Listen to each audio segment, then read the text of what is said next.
આગામી 15 ઓગસ્ટ એટલે કે સ્વાતંત્ર્ય દિનની ઉજવણી અંતર્ગત રાપર તાલુકાના આડેસર ખાતે ઉત્તર બુનિયાદી વિદ્યાલયથી હર ઘર તિરંગા અભિયાન અંતર્ગત તિરંગા રેલીનું આયોજન કરવામાં આવ્યું હતું। આ રેલીનો હેતુ રાષ્ટ્રપ્રેમની ભાવના જગાવવો તથા સ્વતંત્રતા દિવસની ઉજવણીને પ્રેરક બનાવવાનો હતો। કાર્યક્રમની શરૂઆત શાળાના પ્રાંગણથી કરવામાં આવી હતી, જ્યાં શાળાના આચાર્ય દ્વારા વિદ્યાર્થીઓને દેશપ્રેમ, એકતા અને તિરંગાના મહત્વ વિશે પ્રેરણાદાયક ભાષણ અપાયું હતું। રેલીમાં શાળાના આચાર્ય, શિક્ષકગણ તેમજ વિદ્યાર્થીઓ ઉત્સાહપૂર્વક જોડાયા હતા। આ સાથે આડેસર પોલીસ સ્ટેશનના પોલીસ ઇન્સ્પેક્ટર જે.એમ. વાળાના વડપણ હેઠળ તિરંગા યાત્રામાં પોલીસ સ્ટાફે પણ સક્રિય હાજરી આપી હતી।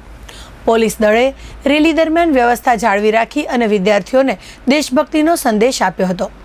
તિરંગા રેલી શાળાથી શરૂ થઈ ગામના મુખ્ય માર્ગો પરથી પસાર થઈને વિવિધ વિસ્તારોમાં ગઈ હતી। રેલી દરમિયાન વિદ્યાર્થીઓએ દેશપ્રેમના સૂત્રોચ્ચાર કર્યા, હાથમાં તિરંગા લહેરાવ્યા અને નારા લગાવ્યા હતા। આ કાર્યક્રમમાં ગામના લોકો પણ જોડાયા અને કાર્યક્રમને સફળ બનાવ્યો હતો। સમગ્ર કાર્યક્રમમાં દેશપ્રેમ, એકતા અને સામૂહિક ભાગીદારીનો સુંદર સંદેશ પ્રસર્યો હતો। રેલીનો અંત શાળામાં રાષ્ટ્રગીત સાથે કરવામાં આવ્યો હતો।